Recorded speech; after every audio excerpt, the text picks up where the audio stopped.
Alors bonjour tout le monde, on va parler aujourd'hui de la parashat Vaishlach. Parashat Vaishlach, Monsieur Price. On voit ici quelque chose d'assez intéressant. On va parler de la peur de Yaakov lorsqu'il va voir son frère. Lorsqu'il va entendre que son frère arrive, il va avoir une certaine peur.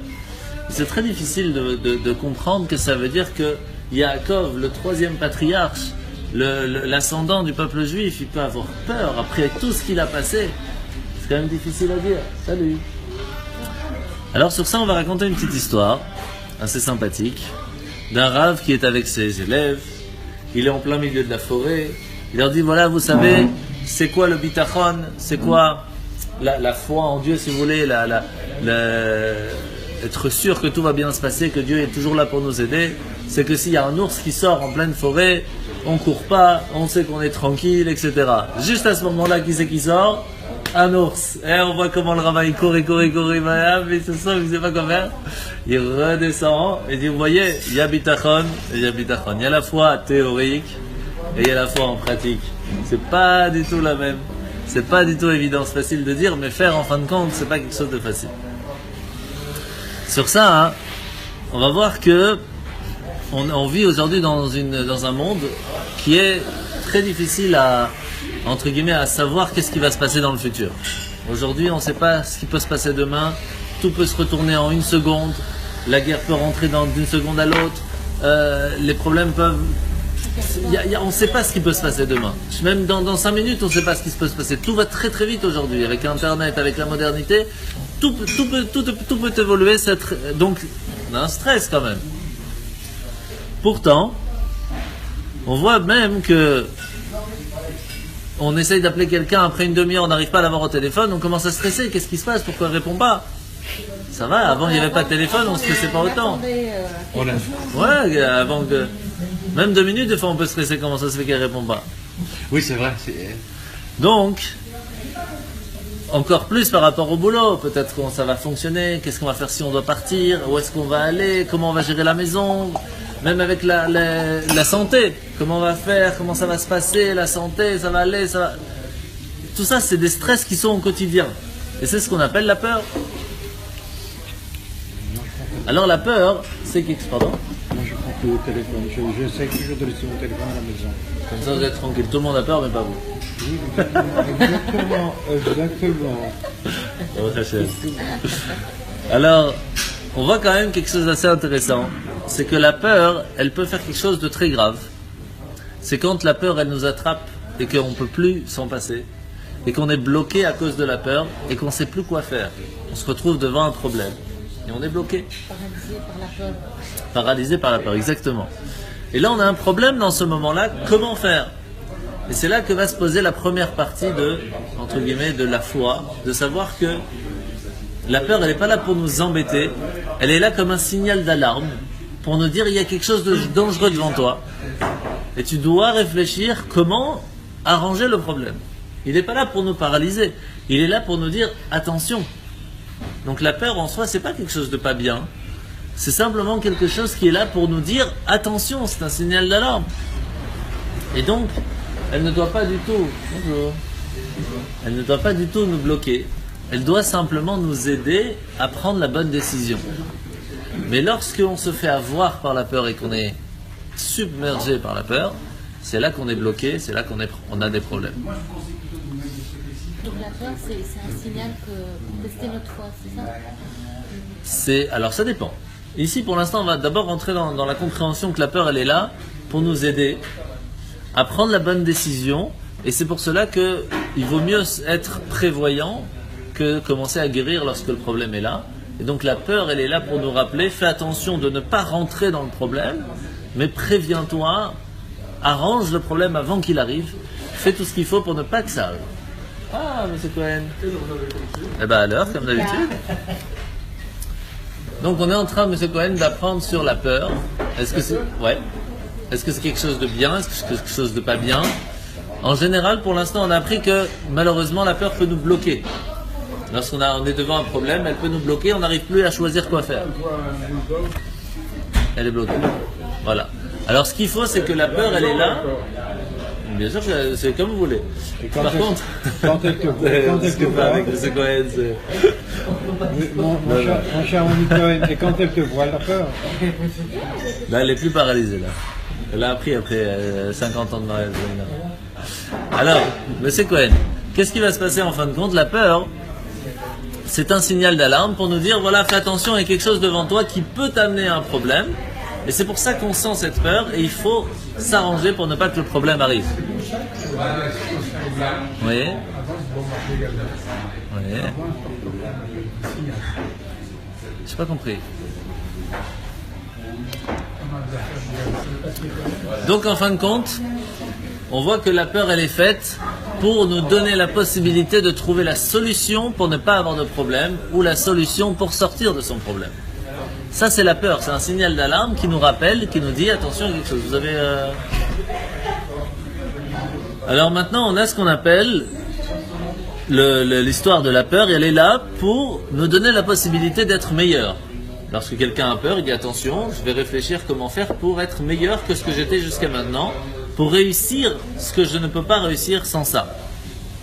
Et donc la solution, elle est qu'en règle générale, généralement parlant, lorsque quelqu'un a peur, c'est une peur exagérée. Très généralement parlant, quand on a peur de quelque chose, c'est exagéré. Si on se rend compte qu'en fin de compte, la peur qu'on a est trop grande par rapport au problème, alors on se calme et on arrive à gérer le problème beaucoup plus facilement que si on n'avait pas eu cette peur. C'est pour cela qu'on a ce qu'on appelle le sang-froid, c'est essayer de calmer sa peur pour comprendre que des fois elle est trop exagérée et donc on réussit à la canaliser pour l'utiliser à bon escient et donc réussir à faire ce qu'il faut au bon moment. C'est comme ça qu'il faut en tout cas le mieux possible, c'est la plus grande technique qu'il y a dans la peur. Maintenant la question qui se pose c'est qu'est-ce que la Torah nous dit dans la paracha par rapport à la peur? Intéressant. On va voir. Alors on voit que pendant 34 ans, Yaakov va pas voir son frère. Yaakov va se sauver, il va pendant 14 ans aller étudier la Torah. Après 14 ans, il va aller 20 ans chez Lavan. Et puis 2 ans de retour encore pour pouvoir revenir. Pendant plus de 34 ans, il ne va pas voir son frère. Et à ce moment-là, c'est écrit qu'il a peur de son frère. C'est surtout parce qu'il vient avec 400 personnes. Ah bien sûr, il vient avec 400 hommes aguerris au combat. Donc c'est flippant, ça fait peur. Mais on parle ici de Yaakov, qui a vécu avec Lavan, avec un trompeur, un ruseur, avec des gens hyper dangereux autour de lui, avec la promesse de Dieu que tout ira bien de A à Z. Et Dieu vient encore une fois lui redire cette promesse, ne t'inquiète pas, don't worry. Et qu'est-ce qu'il fait? Vaïra Yaakov. Yaakov a peur. De quoi il peut avoir peur tellement après que Dieu te dit je suis avec toi, je viens de te parler, je te dis. Même s'il y a un ange qui vient qui dit t'inquiète, je gère, je suis à côté, on n'a plus de stress. Dieu lui-même il vient voir Yaakov, il lui dit n'aie pas peur et il stresse. Comment c'est possible? Sur ça on va voir que la peur qu'il a eue, ce sera pour une raison bien spécifique. Alors, d'abord on va essayer de voir qui d'autre dans la Torah a eu peur. Il y a une autre personne, c'est très intéressant que cette personne-là, c'est une personne peut-être même encore plus grande si vous voulez, une personne extraordinaire. Il va avoir peur 2 fois dans sa vie. Moshe. Moshe va tuer l'Égyptien. Et le lendemain, lorsqu'il va voir les 2 Hébreux, il va leur dire arrêtez de vous battre. Et il y en a un des 2 qui va lui dire ah, tu veux me tuer comme tu as tué l'Égyptien? Et là, qu'est-ce qu'il va dire? Oh là là, s'il a dit à moi, peut-être qu'il va le dire aux autres, et ça va sûrement arriver chez Pharaon. J'ai peur. Parce que si Pharaon l'entend, je vais être obligé de me faire exécuter, donc je vais me sauver. Première fois, Moshe a peur. Deuxième fois, Moshe a peur. Og, Melech HaBashan arrive. Og, le roi de Bashan, qui était énorme, c'est un géant. Mais un géant, un vrai géant, pas le petit géant en plastique, vraiment. Goliath. Goliath, c'était un bébé par rapport à Og. Og énorme. Et là, Moshe a peur. Ok, on peut comprendre un géant devant une petite fourmi, c'est normal qu'on a peur. Mais on parle de Moshe. Moshe, il était monté à la Torah, il a vécu pendant 40 ans avec Hachem dans le désert. Des trucs énormes. Il a vécu avec Hachem les miracles, les 10 plaies, l'ouverture de la mer Rouge. De quoi il a peur? C'est difficile de comprendre comment un homme aussi grand il peut avoir peur? Sur ça, hein, on va voir que le Midrash vient nous expliquer un petit peu tous ces détails, comment ça se fait, qu'est-ce qui s'est passé, etc.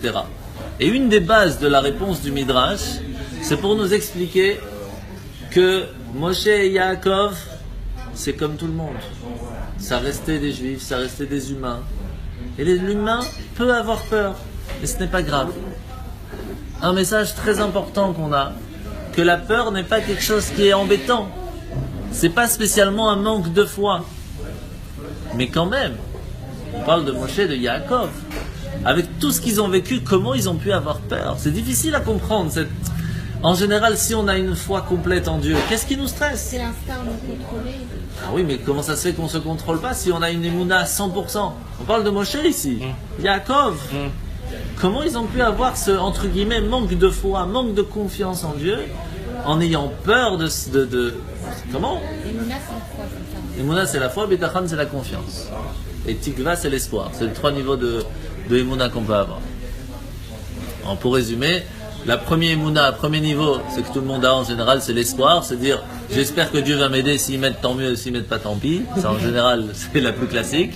Après, il y a celle que très souvent on a, c'est, je fais confiance que Dieu va m'aider, je sais pas comment, mais moi je dois quand même faire mon job. Donc moi je fais mon job et Dieu va m'aider derrière. Je sais qu'il va m'aider, comment je sais pas, c'est pas mon problème, mais moi je dois faire mon job pour qu'il m'aide.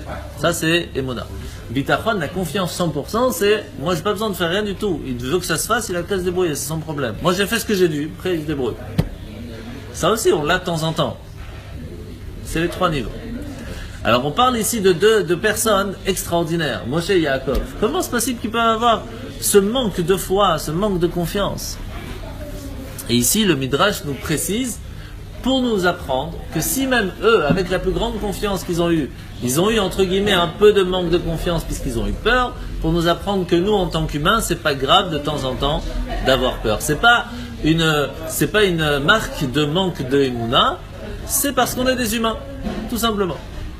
Alors après, bien sûr, la question est toujours présente. Est-ce que c'est bien? Est-ce que c'est pas bien? Comment ça fonctionne? Comment on peut la contrôler? Tout ça. Sur ça, on va essayer de ramener une phrase qui est très connue du Rabbi Nachman de Breslev, qui se met en chanson. Vea ikar, vea ikar. Et le plus important, c'est quoi? Lo lefachet klal. De ne pas avoir peur. C'est-à-dire que d'après Rabbi Nachman, si on a une confiance totale en Dieu, no stress. Tranquille, aucun stress, aucune peur, ça ne faut pas avoir peur. Alors, faut avoir peur, faut pas avoir peur. Sur ça, Oui, mais tu protèges les qui se protègent, et tu as un total en Dieu, mais si on se jette devant un train, Dieu peut rien pour nous. il peut s'il veut, mais faut pas aller, il nous dit lui-même, Dieu, qu'il faut pas aller se mettre devant un train. Oui. Faut pas non plus, faut pas se mettre en danger, ça c'est une autre question. Il nous a donné le discernement pour... Il faut faire attention à ce qu'on fait. Maintenant, on va essayer de voir qui était Esav pour comprendre si vraiment il était dangereux ou pas. Alors, Yaakov savait très bien qui était Esav. La preuve, c'est que lorsque Abraham va partir de ce monde, Esav va venir voir Yaakov le jour même et va dire à Yaakov, j'ai faim, je suis très fatigué. Il avait à peine 15 ans. De quoi t'es fatigué? Déjà t'es fatigué à 15 ans. On ne parle pas de la génération d'aujourd'hui, déjà à 12 ans ils sont fatigués. Mais on parle d'avant, un homme, à 15 ans, c'était un chasseur. Et qu'est-ce qu'il dit? C'est une phrase très dure à 15 ans d'entendre ça dans la bouche d'un enfant. Je n'ai plus rien à faire de la vie. Qu'est-ce que c'est pour moi la vie? Je préfère profiter de ce monde. Il avait abandonné le plaisir même de vivre. Comment c'est possible à 15 ans d'arriver à ça? Que nous dit la Torah? Elle nous explique que c'est à ce moment-là, une personne perd le goût de la vie lorsqu'il a connu la mort. Ça veut dire, lorsque quelqu'un a enlevé la vie à une personne, il a tué quelqu'un, il perd le goût de la vie. Et il s'est tué, il doit vraiment le tuer lui en ôter la vie. Non. Je parle d'une personne qui a tué pour tuer, pas simplement pour se protéger ou autre. D'accord? Pas pour la guerre où on est obligé, etc. Mais même comme ça, on perd une certaine partie. Il y a un criminel perd le goût de la vie. Il perd la raison de vivre. Il ne sait plus pourquoi il vit. Et donc, Bon, vous n'êtes pas d'accord. C'est ça la Torah dit. Oui, mais la réalité, il y a des criminels qui sont déversés en plus. Oui, mais c'est pas pour ça qu'ils ont le goût de la vie. Ils ont le goût de la mort, mais pas le goût de la vie. C'est pas la même chose, hein. Et c'est pour cela qu'il dit à Yaakov, bon, pas de problème. C'est pas un problème. Non, il n'y a aucun souci. Et donc, la Torah nous dit à ce moment-là, étant donné que Esav venait de faire un crime grave, il venait de tuer quelqu'un, c'est pour cela qu'il dit à Yaakov, j'ai plus le goût de la vie, et si tu me dis droit d'aînesse, pas droit d'aînesse, qu'est-ce que je m'en fous maintenant, j'ai plus goût à rien. Et donc il va vendre son droit d'aînesse. À ce moment-là, il faut d'abord comprendre qu'est-ce qui s'est passé, qui c'est qui l'a tué. Alors vous connaissez sûrement l'histoire des habits magiques, entre guillemets, de Adam et Ève. Lorsqu'ils étaient dans le jardin d'Éden, ils ont mangé le fruit interdit, et ils vont sortir du jardin d'Éden, Hachem va leur donner des habits. De là qu'on apprend que quelqu'un qui n'a pas d'habits, c'est une mitzvah de lui donner des habits. Et à ce moment-là, il va leur donner des habits qui vont avoir sur ces habits tous les animaux.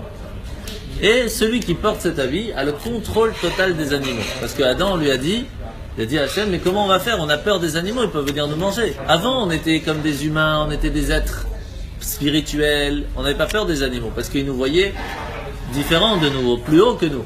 Mais aujourd'hui qu'ils ont fait la faute, les animaux voient l'humain comme un animal, surtout s'il se comporte comme un animal. Donc quelle différence pour un lion ou tel animal ou tel animal? Lui il a faim, il mange. Donc si on se comporte comme un humain et pas comme un animal, le lion va nous voir comme un homme spirituel et donc ne va pas se comporter de la même façon. Et on le voit par exemple avec Daniel qui est jeté dans la fosse au lion, il n'a pas été touché. Tout ça pourquoi? Parce qu'une personne qui se comporte comme un homme spirituel, comme un humain et pas comme un animal, reçoit cette élévation. Et donc l'animal ne le voit pas en tant qu'autre animal. Qu'est-ce qui va se passer? Hachem va lui donner ses habits, tout celui qui a ses habits va avoir le contrôle total des animaux. Cet habit va passer de Adam à Hachem, qui va passer en fin de compte à Hanor, puis à Methuselah, puis à Noach. Noach va vouloir le donner à Seth, à Hachem. Et hello, comment tu vas? Ça fait plaisir, ça va? Mais en fin de compte, c'est Ham qui va lui voler. Ham, donc son troisième fils, va lui voler et va le donner à son petit-fils qui s'appelle Nimrod. Et tant que Nimrod avait cet habit, il était presque invincible, puisqu'il avait le contrôle total des animaux, il en profitait, et c'est comme ça que c'était un grand chasseur, tout le monde croyait que c'était un grand sage, un grand prophète, un dieu si vous voulez même. Mais en fin de compte, il avait juste l'habit. Esav, qui a vécu dans la maison de Yaakov, connaissait l'histoire de cet habit, et donc va tuer Nimrod de façon cruelle pour lui prendre cet habit. C'est comme ça qu'il va revenir chez Yaakov en lui disant « J'ai plus rien, j'ai plus de goût à la vie ». À ce moment-là, on voit l'histoire que Yaakov avait compris qui était Esav. Il avait une idée tout à fait complète de qui c'est son frère. Il savait que c'était un tueur. Alors comment faire pour calmer Yaakov pour ne pas qu'il ait peur?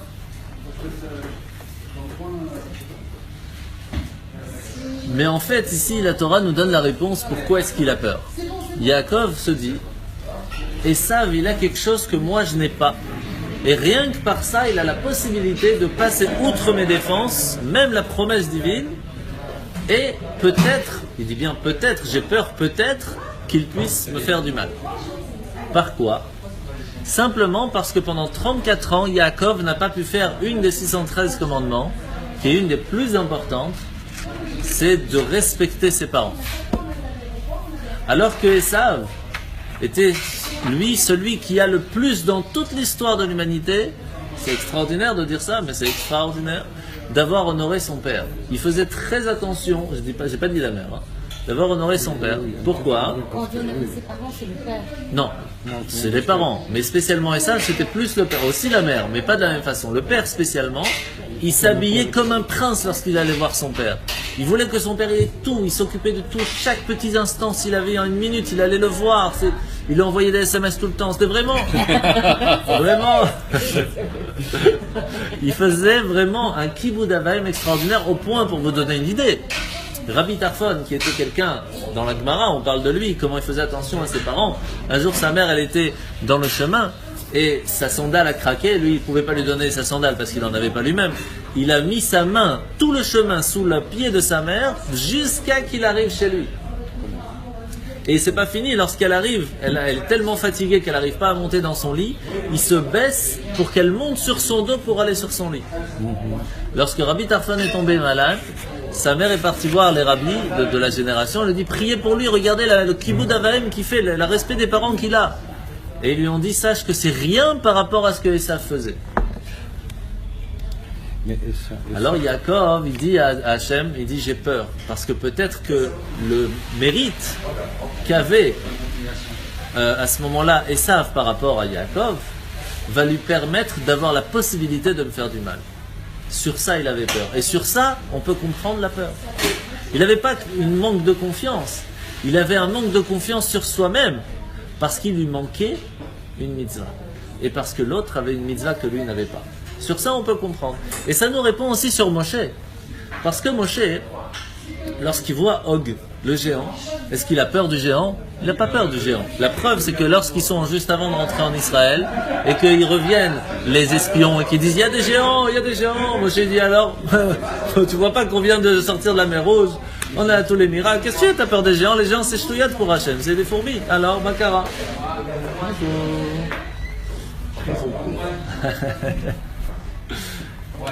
Et pourtant il arrive devant Og et il y a un problème. Pourquoi il y a un problème? Parce que Og il était différent.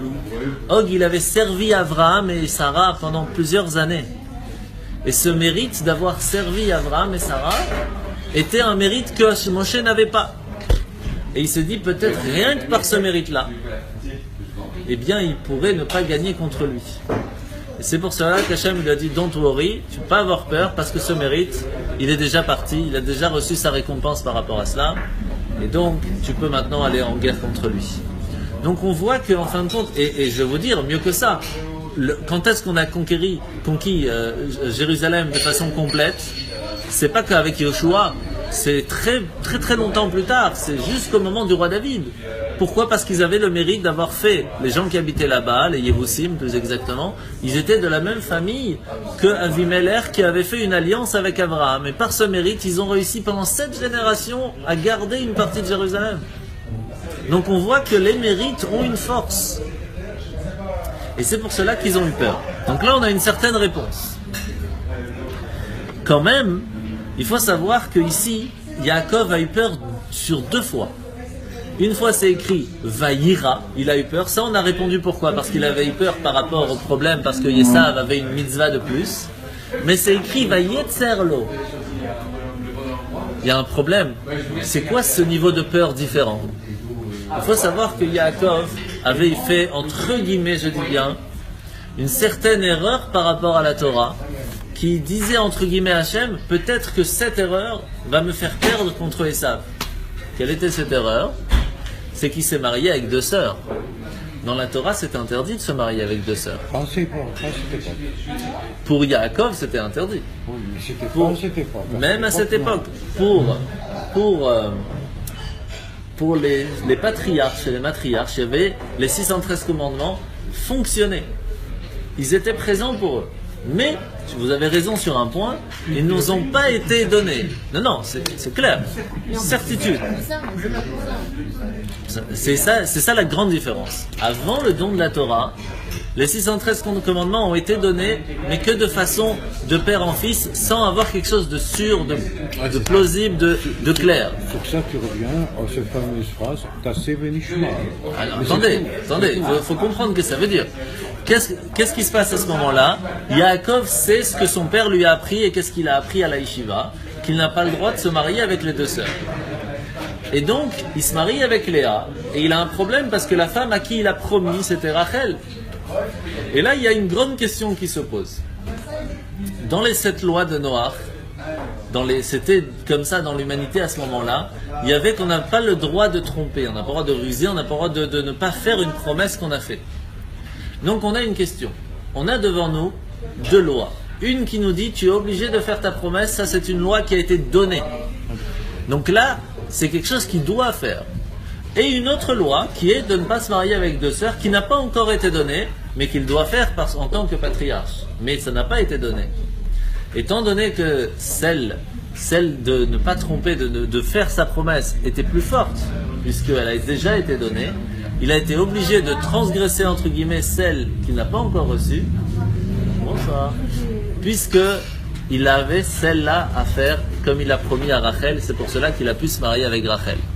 Mais on voit bien que la terre d'Israël n'a pas accepté Rachel, puisque lorsqu'il est en chemin à Bethléem, Rachel meurt avant de rentrer en Israël. En couche.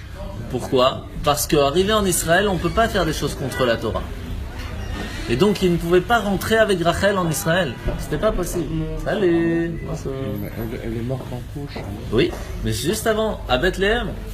Parce qu'il ne pouvait pas rentrer. Donc il y avait cette, entre guillemets, cette erreur qui pourrait être une erreur que Yaakov il dit, pas seulement j'ai peur parce que Esav a fait quelque chose de bien que moi je n'ai pas fait, mais en plus j'ai fait peut-être une erreur qui va ouvrir la porte au problème. Et c'est pour cela que sur Yaakov il a eu peur 2 fois, de 2 façons différentes.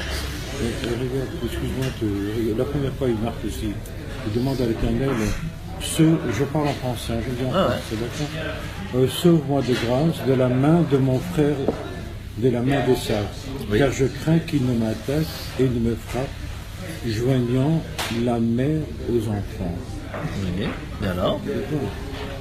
Donc, pourtant, il a dit, je te ferai bien, et je te rendrai ta postérité semblable au sable de la mer, dont la quantité ne peut être comptée. Et alors? Mais tout n'a pas été réalisé. Pourquoi? Je te ferai du bien et je te rendrai ta postérité semblable au sable de la mer, dont la quantité ne peut être comptée. Tout à fait, et alors quel problème? Regarde ce qui se passe. Regarde ce qui s'est passé au fur des siècles. Mais au fur des siècles, on est toujours présent, on ne peut pas nous compter.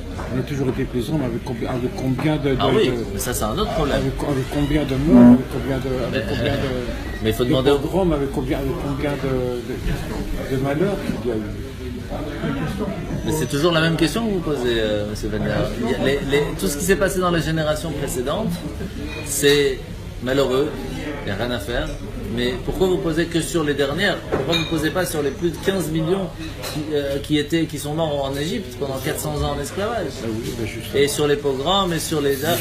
Alors, vous connaissez l'histoire. Qu'est-ce qui s'est passé lorsqu'on arrive en Israël? Les Juifs commencent à oublier et se marient avec des non-Juifs et ils commencent à se prosterner devant des idoles. Dieu n'est pas content, il envoie des ennemis. Ils font teshuva, il envoie un sauveur. Ils recommencent, il envoie les ennemis. Ils font teshuva, il envoie un sauveur. Ils recommencent... C'est toute l'histoire comme ça. Chaque fois, c'est un autre sauveur et un autre ennemi. Ce que je peux vous dire de plus. C'est pas compliqué. Que la paracha 2, paracha suivante, les parachats précédents, mais Dieu a donné à l'homme le bien et le mal. Ah, de toute façon. Il lui a donné. Ah, de toute façon, on a en nous, chacun d'entre nous, et la possibilité de faire le bien, et aussi l'autre possibilité. Et pourquoi nous a-t-il donné le mal? On s'en a appris à Parashit. Pourquoi est-ce qu'il a créé Adam avec la possibilité de faire une bêtise s'il ne voulait pas qu'il y ait de bêtise? Parce qu'on comprend la valeur du bien que lorsqu'on sait se bloquer à ne pas faire une bêtise. Oui. Pardon? Ben, écoute, c'est le minimum. C'est la base. C'est la base. Non. Lui, quand il te parle, il te parle d'une drache. Il ne parle pas le péché. Mais je parle les deux. Pourquoi? Les deux. Non, c'est exact ce que tu dis. Bah, regardez. Oui, regarde. De quoi vous parlez? De quel détail? Mais tout. Tout. Il va étudier quoi? Comment ça va étudier quoi? Mais alors ça veut dire qu'il n'y avait rien avant? Mais pas du tout. Avant il y avait... Mais pas du tout. Non, avant il y avait peut-être, je suppose, je n'étais pas là, tu n'étais pas là, nous n'étions pas là. Mais il y avait probablement la pensée, ce qu'on peut appeler le roi Hakadosh, la pensée que ces gens avaient de dire qu'il existe un Dieu, il existe bien, et ce Dieu ne fait faire que du bien. Oui. Mais il n'y avait pas de yeshiva, il n'y avait pas d'enseignants. Si, bien sûr qu'il y avait un enseignant. Ils s'enseignaient eux-mêmes. Non, l'enseignant c'était Shem, le fils de Noach, qui lui-même a vécu avec son père, qui a appris directement de Dieu, qui avait lui-même appris directement de Methuselah. Alors c'est quoi qui va prendre chez Shem et Ever? Qu'est-ce qu'ils vont faire là-bas? Alors je vous dis. Mais Monsieur Cohen, je vais vous dire, si on se base que sur le texte écrit, on peut rien comprendre. Je vous l'ai déjà dit. On peut pas savoir comment mettre les têtes. Alors c'est tout. La Torah orale est obligatoire.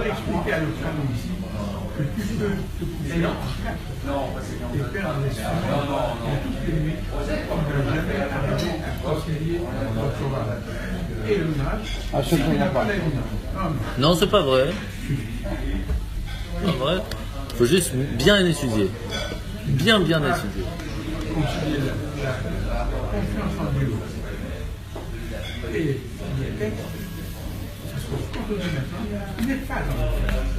Non, monsieur Cohen, c'est pas parce que nous, on n'est pas assez intelligents pour voir ce qui est écrit.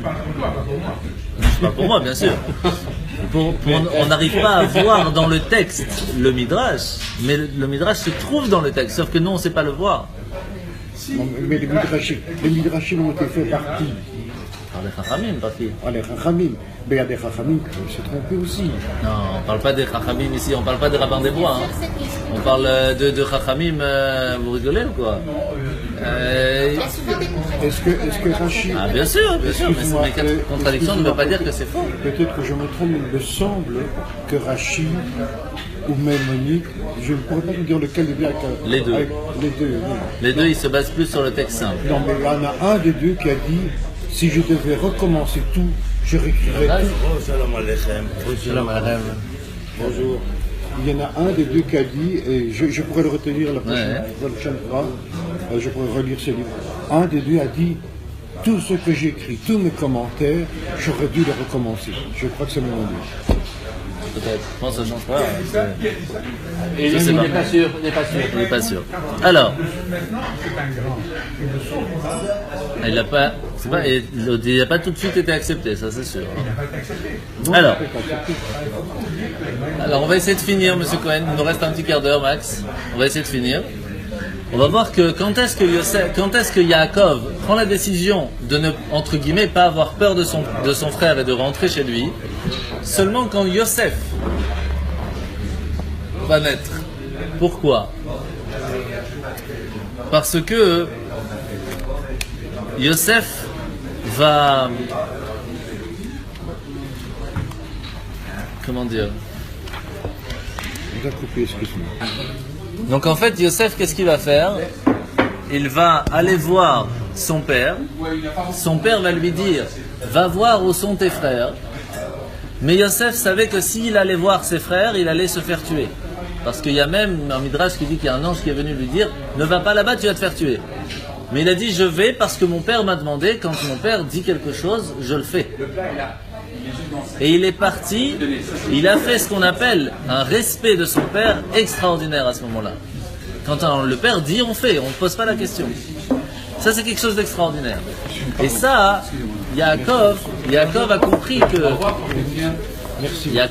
que lorsque Esav, lui, il avait la mitzvah, il avait réussi à faire d'honorer ses parents, c'est son fils Yosef qui avait la force d'aller contre Esav. Et donc quand Yosef est né, il a dit c'est bon, j'ai la personne que je peux dire, j'ai en moi aussi une certaine partie, merci beaucoup, de dire je peux réussir à gagner contre mon frère. C'est comme ça qu'il est parti, mais il avait quand même un peu peur par rapport à cela. Je résume, Yosef son fils, il va dire à son père, même si peut-être je vais mourir en allant voir où sont mes frères, je vais parce que tu m'as demandé. Alors il a donc honoré son père de la même façon entre guillemets que Esav avait honoré son père. C'est pour cela qu'il a attendu que Yosef naisse pour pouvoir aller voir Esav.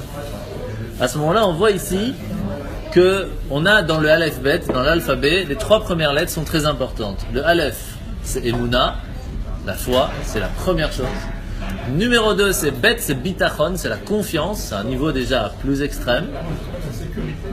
C'est la confiance en Dieu, la sécurité, d'être tranquille à chaque instant, une confiance. Et le Gimel, c'est Géoula. Si on a Emouna et Bitachon, alors on a Géoula. Géoula, c'est la délivrance. On est délivré de tous les problèmes.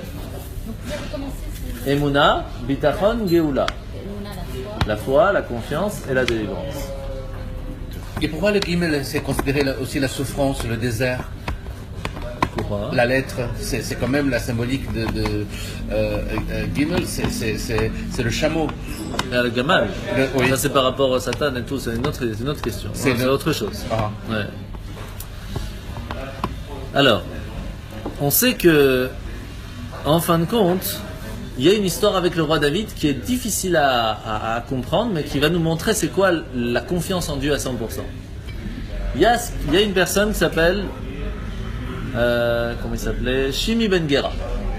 Shimi Ben Gera, qui va être un des généraux de David, et qui un jour va commencer à, entre guillemets, insulter David, jeter des pierres et tout. Les autres, les soldats, les généraux vont dire à David, mais on va l'attraper. Il dit non. Si Dieu a voulu qu'il vienne à ce moment-là, qu'il me fasse ça, c'est que Dieu voulait. Le seul problème, c'est que c'est lui qui a été l'intermédiaire. Mais ça, c'est son problème avec Dieu, pas avec moi. Donc vous ne le touchez pas. C'est extraordinaire. David a dit, si lui vient me faire du mal maintenant, c'est que Dieu l'a voulu. Ouais. Donc en fin de compte, je dois m'en vouloir à moi-même par rapport à Dieu, pas par rapport à lui. Lui, il ne fait il est que l'intermédiaire. Ça veut dire que Dieu Ça veut dire qu'en fin de compte, David avait réussi à un niveau de confiance tellement extrême que une personne qui arrive à ce niveau-là arrive à voir que tout ce qui se passe dans le monde, tout, ne peut venir que de Dieu. Et tout est commandé par Hachem. c'est une épreuve que Dieu veut lui envoyer. Et donc pour finir, en fin de compte, on comprend que toutes les choses qui pourraient être pas bien, qui nous arrivent dans la vie de tous les jours, sont là pourquoi? Sont là pour nous réveiller. Pour nous dire, attention, il y a quelque chose qui est dans ta vie qui pour l'instant n'est pas encore comme il le faut. Et donc, je te fais peur, je te montre qu'il y a un problème, je t'envoie un souci, je t'envoie un message, mais que tout ce qui vient nous arriver, c'est toujours pour le bien. Toujours. Ce qui fait que même pour la parnassa, pour le travail, si on a confiance que Hachem va nous aider, alors on n'a pas de stress. On sait qu'il va nous aider, on ne sait pas comment, c'est son problème, mais il va nous aider. La même chose, on ne doit pas stresser comment on va faire pour marier ses enfants, etc. Quel est le stress? Hachem, il va nous aider. C'est lui qui nous a obligés d'avoir des enfants. Donc il nous demande de les marier. Ben alors, t'as qu'à te débrouiller, c'est pas mon problème. Tu m'as demandé de faire un job, je l'ai fait, maintenant tu te débrouilles pour la suite. Donc en fin de compte, tout de dire je suis stressé parce qu'il y a un problème, je ne sais pas comment faire. Bien sûr qu'il faut réfléchir pour essayer de l'arranger, ça c'est certain, il ne faut pas non plus d'avoir les yeux fermés, mais quand même, il faut savoir que tout est organisé par Dieu. Sur ça, on peut ressentir cette façon-là lorsqu'imaginez vous allez à Disneyland, vous allez au Luna Park, au Parc Astérix, à Walibi, et que vous allez sur le truc qui va à l'envers, là, comme ça. Est-ce que vous avez peur? Non. Vous voulez l'adrénaline, mais ce n'est pas de la peur. Pourquoi? Parce que vous n'avez pas peur de tomber, étant donné que vous savez que celui qui a construit, il a fait de façon sécuritaire. C'est là qu'on a des doutes. C'est là qu'on a des doutes, quand même. La même chose sur le monde. C'est Hachem qui a créé le monde. Et c'est lui qui vous a mis ici. Alors, est-ce que vous pensez qu'il vous a mis dans un train qui va tomber? Pas possible. Il a tout prévu pour que tout se passe comme lui le veut. Quoi qu'il se passe, ça se passera comme lui le veut. Donc il n'y a pas de stress à avoir. Mais, et c'est là qu'il peut arriver les soucis, c'est que des fois on demande des choses et que notre Père il nous dit non. La même chose, des fois on dit à Hachem, dans le train que tu m'as mis aujourd'hui, j'ai envie de gagner au loto. Bah, des fois il nous dit non. Des fois il nous dit non. Qu'est-ce qu'on peut faire? C'est comme ça. Donc la grande différence qu'il faut faire entre lorsque quelqu'un il a peur, il ne faut pas avoir peur, il faut demander, dire à Hachem, écoute, il y a un problème devant moi, j'ai un souci, aide-moi. C'est la prière. À la place d'avoir un stress complet, prends 2 minutes et prie. Et donc, en fin de compte, la force de voir quelque chose qui se passe qui n'est pas bon devant nous, n'est pas là pour nous faire du mal, mais il est surtout là pour nous apprendre à changer, pour nous dire peut-être on a fait une erreur quelque part, peut-être qu'il faut changer quelque chose. Peut-être qu'il faut changer quelque chose. Par exemple, on voit ça tout au début de l'histoire. Caïn et Abel. Caïn, il fait un sacrifice, il n'est pas accepté. Qu'est-ce qui se passe? Il est énervé contre son frère parce que le sien est accepté. Mais réfléchis un peu, peut-être c'est parce que toi tu l'as mal fait le tien. Non, il réfléchit pas. Il dit c'est à cause de lui, lui il a accepté, il avait plus faim maintenant pour le mien. J'ai une idée. Mais vous comprenez, c'est exactement la même chose. Des fois on n'arrive pas à quelque chose, ouais, c'est à cause de lui parce qu'il m'a fait ci, parce qu'il m'a fait ça. Mais peut-être c'est le problème, il est chez toi. Peut-être t'as pas bien révisé, peut-être t'as pas bien fait, peut-être t'as bien préparé, peut-être pourquoi tu regardes pas le problème chez toi? Et donc, une des choses qu'il faut savoir lorsqu'on fait la trila, c'est une phrase assez intéressante qu'on rappelle souvent. Al tesaper l'Elokim kama gdolim apachadim shelcha. Ne raconte pas à Dieu combien elle est grande ta peur, mais raconte à tes peurs comment Dieu est grand. C'est fort, hein? C'est un travail sur soi-même. Qu'est-ce que tu viens dire à Dieu, j'ai peur? Ça va, qu'est-ce que tu veux faire? Raconte à tes peurs comment Dieu il est grand. Et donc, on comprend maintenant quelque chose de très fort, que c'est écrit que tout celui qui se met en colère sur une autre, c'est comme s'il fait l'idolâtrie. Ah, c'est gentil. Merci beaucoup. Pourquoi? Parce que si une personne elle se met en colère contre une autre, ça veut dire qu'elle dit c'est pas Dieu qui a fait, c'est l'autre qui a fait. Mais c'est pas l'autre qui a fait, c'est Dieu qui a voulu que lui te fasse. Donc, se mettre en colère contre quelqu'un, c'est comme si dire Dieu n'a pas organisé ma vie aujourd'hui. C'est dur, hein? Très dur. Ah oui, ah, bien sûr. Donc, Faut jamais se mettre en colère. non, normalement il faut pas. Normalement en tout cas. Et d'où on voit ça? On voit ça en fait de Yosef. Yosef va se faire vendre en esclavage. Il va se faire acheter par des marchands. des marchands. Oui. Et qu'est-ce que nous dit Rashi? Il vendait du parfum. Pourquoi la Torah précise qu'il vendait du parfum? Parce qu'en règle générale, c'était des vendeurs de pétrole ou des choses qui sentaient pas bon. Et donc, pour ne pas que Yosef, en chemin vers l'esclavage, puisse se sentir mal, il va prendre que ces vendeurs vendaient du parfum. Hachem, il avait que ça à faire à penser. Mais oui, parce qu'il voulait, c'est lui qui a organisé qu'il se fasse vendre en esclave. Et il lui montre en lui disant, sache que même dans ton plus grand périple, je suis avec toi et la preuve c'est que je fais attention que tu sentes bien. Donc on apprend que rien ne se passe au hasard. Rien. La seule chose qui peut se passer, c'est est-ce que nous on a envie d'être les intermédiaires du mal qui doit se passer dans le monde. Ça c'est la question qu'on doit se poser. Est-ce que nous on veut faire partie de la partie qui va bien se passer dans le monde ou de la partie qui vient amener des choses pas bien dans le monde? Ça on peut choisir. Ça c'est notre libre arbitre. Et donc, de la même façon qu'on doit avoir une confiance complète en nos parents, par exemple, vous voyez bien qu'un enfant, si on le prend dans les bras, même si on est dans le désert, il va pas pleurer. Pourquoi? Parce que si mon père me tient, j'ai pas de stress, je fais confiance, à lui de se débrouiller. Désert, pas désert, c'est pas mon problème. Moi, quand j'ai faim, je lui dis j'ai faim, il me donne. De la même façon, si on sait qu'Hachem il nous tient dans nos bras, dans ce monde où on est, que c'est un désert spirituel, on n'a pas de stress. Mais il faut savoir que Dieu nous tient dans ses bras. Et donc, en fin de compte, le bitachon, la confiance en Dieu, c'est pas un jeu d'enfant. C'est un travail à faire sur soi-même de vivre avec ce bitachon. Vous comprenez? Et comment on sait si on a le bitachon ou pas? Et une fois après un shiur sur un peu le même qu'on vient de faire maintenant sur la force de la croyance, de la foi, de la confiance en Dieu, il y a une personne qui a dit écoute, moi j'arrête mon boulot. Je fais confiance en Dieu, j'achète le loto, il a qu'à me faire gagner. C'est tout, j'ai confiance en Dieu qui me fait gagner, c'est son problème. Il va jouer et il perd. Alors il va voir le Rav et lui dit je comprends pas, j'ai joué et pourtant j'ai perdu. Il dit je vais te poser une question, est-ce que tu as vraiment confiance en Dieu? À 100%? Il dit oui. Alors il dit tu sais quoi, le prochain c'est sûr que tu gagnes. 100%. Mais par contre, puisque je sais que tu vas gagner déjà, puisque je sais que tu as confiance 100%, je voudrais te racheter ton ticket. Là tu vas gagner 100 millions, je te la rachète 1 million. Tu es prêt ou pas? Réfléchir, je sais. Ok, je suis prêt. Il dit alors c'est que tu n'as pas confiance.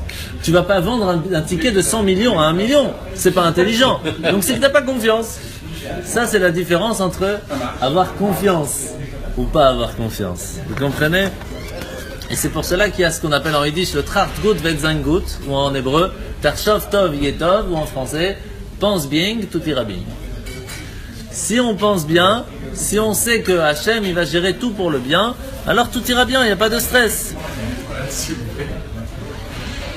Et c'est pour cela qu'on voit chez l'histoire de Pharaon, avec Moshe, que le problème est arrivé à cause de Moshe. Pourquoi? Parce que regardez bien l'histoire, comment ça se passe. Moshe entend que les Hébreux lui disent « Tu veux me tuer comme Égyptien ?» Il a peur. Et comme il a peur, Pharaon entend. S'il n'aurait pas eu peur, il aurait confiance que son acte était comme il le fallait, Pharaon n'aurait pas entendu. Donc en fin de compte, qu'est-ce qui amène les problèmes? C'est le manque de foi. Comme on a un manque de foi, c'est ça qui amène que le problème peut arriver. Et c'est pour cela que le mot da'aga, qui veut dire les soucis, le stress, le problème, il y a le Aleph, il y a le Gimel, il y a le Dalet, il y a le He, il n'y a pas le Bet. Pourquoi? Parce que les Da'agot, les problèmes ne peuvent arriver que s'il manque le Bet, le Bitachon. S'il vous manque de la confiance, alors les problèmes arrivent. C'est pas plus compliqué. Pardon?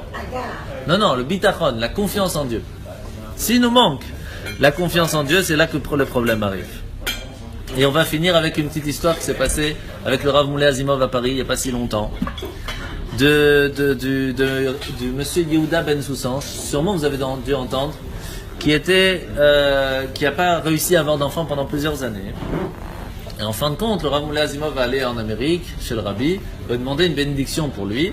Et ce parent, donc, monsieur Yehuda Ben Soussan, va réussir à avoir une petite fille. Ce monsieur Yehuda va en fin de compte avoir cette petite fille, et lorsqu'elle aura à peu près 9 ans, va avoir des soucis, un problème au cerveau. Et tous les médecins disent qu'il faut faire une opération. Alors, le Rav Moulay va lui dire, il faut écrire au Rabbi, il faut aller chez le Rabbi pour demander qu'est-ce qu'on fait. Le Rabbi, il voit la petite, il regarde comme ça, il dit approche-toi, je regarde, il dit je vois aucun problème, il n'y a pas de tumeur, il n'y a rien, pas besoin d'opération. Et ils sortent. D'abord, il lui dit vous êtes sûr parce que tous les médecins ils voient, il lui dit viens, je regarde, il regarde, rien, il n'y a pas de problème. Il sort et il renvoie une lettre. Rabbi, qu'est-ce que je fais avec l'opération? Les médecins me demandent, ils me stressent, qu'est-ce que je fais? Alors le Rabbi dit je t'ai déjà répondu, mais si tu veux vraiment savoir, demande toujours à un médecin ami. Il demande à un médecin ami, mais le médecin ami il voit les radios, il dit il faut opérer. Ils opèrent et quand ils ouvrent, il n'y a plus rien. Malheureusement, comme ils ont ouvert, elle a perdu la parole. La petite a perdu la parole. Quelques années plus tard, quand il va repasser devant le Rabbi va lui donner $1. Il va lui dire ça c'est $1 pour toi, pour que tu aies. C'était juste après Pessah, il lui dit voilà je vais te donner de la matzah. Sache que la première matzah du premier soir c'est la matzah de la foi, et la matzah du deuxième soir c'est la matzah de la guérison. Alors il lui dit ça c'est la matzah de la foi pour toi, pour que tu aies plus de confiance. Et ça, c'est la mitzvah de la refoua, de la guérison pour ta fille. Et la phrase, elle est dure. Il va lui dire comme ça, parce que c'est pas ton manque de foi qui doit lui faire du mal. Et c'est comme ça qu'elle va guérir. Bien sûr. Pour vous donner une idée comment est-ce que c'est le manque de foi qui amène les problèmes. Et donc, Bezrat Hashem, qu'Hashem nous donne la foi et la confiance de pouvoir réussir dans tout ce qu'on entreprend. Amen. Pour que tout se passe dans la joie, la bonne humeur, la santé. Amen. Et que Mashiach vienne très vite. Amen.